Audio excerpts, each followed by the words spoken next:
Hello नमस्ते प्रणाम हर हर महादेव।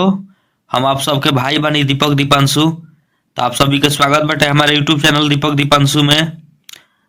तो भैया रुआ लोग कैसन बानी?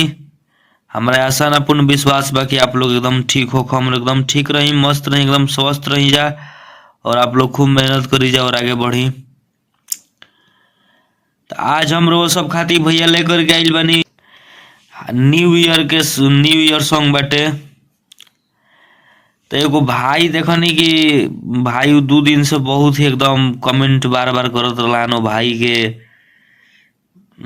आग्रह रहला कि भैया हमरा के यारवा हो भर्ती पटनवा पे साड़ी थी न्यू ईयर के सॉन्ग लिखे के। तो कहने कि चलो भाई इतना हमरा से प्यार करलन, इतना चाहलन, तबे आज इतना उत्सुकता से हमरा से बोलत रहन, बार बार कमेंट करत रहलन हर एक वीडियो पर कि भैया यारवा हो भर्ती पटनवा में एकदम पक्का लिखिएगा लिखिएगा। तो समय निकाल करके भाई खातिर आज बना दिले बानी। तो चलिए रोज सब मैटर के देख करके सुन करके आप लोग जरूर बतलाइब जा कि हाँ गाना ई मैटर ई शब्द कैसा लागल। मैटर तो अपना से बहुत ही जबरदस्त एकदम बनैले बानी, लेकिन अब भाई के कैसन लागी भाई कमेंट करके जरूर तू बताइह कि तारा गाना ही लागल कैसन।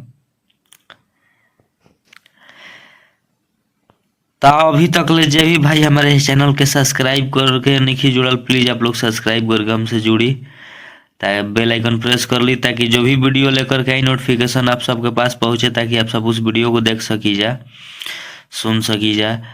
और वीडियो अच्छा लगी तो प्लीज रोगो सबसे रिक्वेस्ट बा, अगर अब विनती बा कि भैया प्लीज आप लोग यह वीडियो के ज़्यादा से ज़्यादा लाइक शेयर कमेंट आप लोग जरूर करब जा। जे भी भाई लोग भोजपुरी के जानत हुई, भोजपुरी से जुड़ल हुई, जे भी भैया हमारा चाहे छोट भाई, प्लीज आप लोग भाई लोग तक जरूर पहुँचाइए वीडियो के शेयर करके। वीडियो के आप लोग के ज़्यादा से ज़्यादा शेयर करे के बैठे, भाई लोग से सब्सक्राइब सपोर्ट करावे के बाद प्लीज़ आप लोग सपोर्ट करिए अपने भाई दीपक दीपांशु के और इस चैनल के। काहे कि भैया वो सबके प्यार आशीर्वाद और सपोर्ट के बिना कोई भी कलाकार के जिंदगी एकदम अधूरा पड़ा रहेला। केहू भी कलाकार आगा आज तक नहीं बढ़ल। तब प्लीज़ रो सबसे आग्रह बा, विनती बा भैया सब रो सबके बा, प्लीज़ आप लोग सपोर्ट करी जा अपने भाई के और इस चैनल के। इस चैनल से आप लोग ज़्यादा से ज़्यादा जुड़ी जाए, काहे कि इस चैनल के माध्यम से वो सबके बहुत सारे कुछ लिखत रही ना, देते रही ना, ट्रैक न्यू ट्रैक दे से वो सब इस चैनल के से ज़्यादा आप लोग जुड़ा रही और भाई लोग के बताई जुड़ाई। तो चलिए जे भी भाई के हमसे पर्सनल गाना लेवे को कि भाई कॉल व्हाट्सएप के जरिए हमसे गाना लिखवा सकता ने, और भैया कुछ कहे बोले गावे में दिक्कत होला तो प्लीज़ अपन छोट भाई मान करके माफ़ कर देनी भैया। और वो सबके तर्ज बाटे कि यारवा हो भर्ती पहचानवा में आशीष भैया के ट्यून पर ही गाना लिखले बानी न्यू ईयर सॉन्ग लिखले बानी 2024 में, से 2024 लिखले बानी ना तो 2025 खातिर गाना भैया। हमारा आशा ना पूर्ण विश्वास बा कि वो सबके मैटर वीडियो बहुत ही ज़्यादा बेहद पसंद है।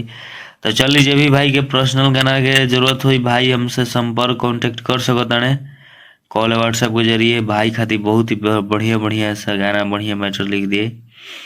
तो चलिए देर न करते हुए वो सबको हमें गाना के डमी करके सुनाओ तनी। ग्रीटिंग कार्ड के बदले तू शादी कार्ड दे के बोल का पैबू ह। ग्रीटिंग कार्ड के बदले तू शादी कार्ड दे के बोल का पैबू ह। आए हो जानू नया साल में तू तो बदल जाएबू, आ पिया घरे चल जाइबू हो किए हो सोना साल जैसे बदलता बदल जाइबू, पिया घरे चल जाइबू। हमारी मुखड़ा रहा वो सबकी मुखड़ा कैसा लागल प्लीज आप लोग कमेंट करके जरूर बतलाइब जा। अच्छा लगी तो प्लीज भैया रोज सब खातिर मेहनत भैया करी ना, तो और वह सब प्लीज अपन एक एक प्यारा सा कमेंट एक एक लाइक दे करके अपने भाई के सपोर्ट खाती आप लोग प्लीज आप लोग भैया सपोर्ट करी जा अपने लाइक शेयर कमेंट के बदौलत भैया काहे कि वो सब खाती मेहनत करना है। और जे भी भाई के पर्सनल गाना लेवे को कि भाई कॉल व्हाट्सएप के जरिए हमसे संपर्क करके गाना लिखवा सकता रहन। तो चलिए वो सबका फर्स्ट अंतरा की ओर लेकर के चलते नहीं। तो हमनी का फर्स्ट अंतरा बाटे देखी तब प्लीज वो सबके वीडियो गाना ये मैटर अच्छा लगी तो आप लोग सपोर्ट बस अपने भाई के करब जा काहे कि भैया रोज सब खातिर इतना मेहनत करी ना कुछ रोज ना रोज सोची ना कि कुछ भाई लोग के नया नया चीज दी तब प्लीज रोज सबके हम अपन मेहनत के बदौलत रोज सबसे एक गो रोज सबके प्यारा सा लाइक और एक एक कमेंट मांगत नहीं भैया प्लीज आप लोग कमेंट करके जरूर बतलाइब जा कि मैटर गाना ये कैसन लागल कैसन लिखले बानी। प्लीज रोज सबसे आग्रह विनती बा कि अपने भाई का आप लोग बस सपोर्ट करी जाए। चलिए हम फर्स्ट अंतरा के डमी करके सुनाओ तनी कि दीनावा धाराइल तोहार 14 जनवरी के आ कुछ दिन के बात बा हो जइबू केहू औरी के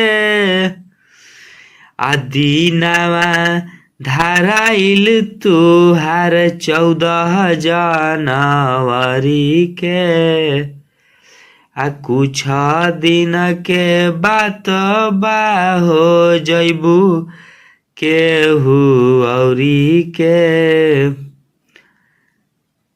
कि जैसे ढले सूरज किरनियाए जानू तू ढल जइबू हो ए सोना हो नया साल में तू तो बदल जइबू पिया घरे चल जइबू हो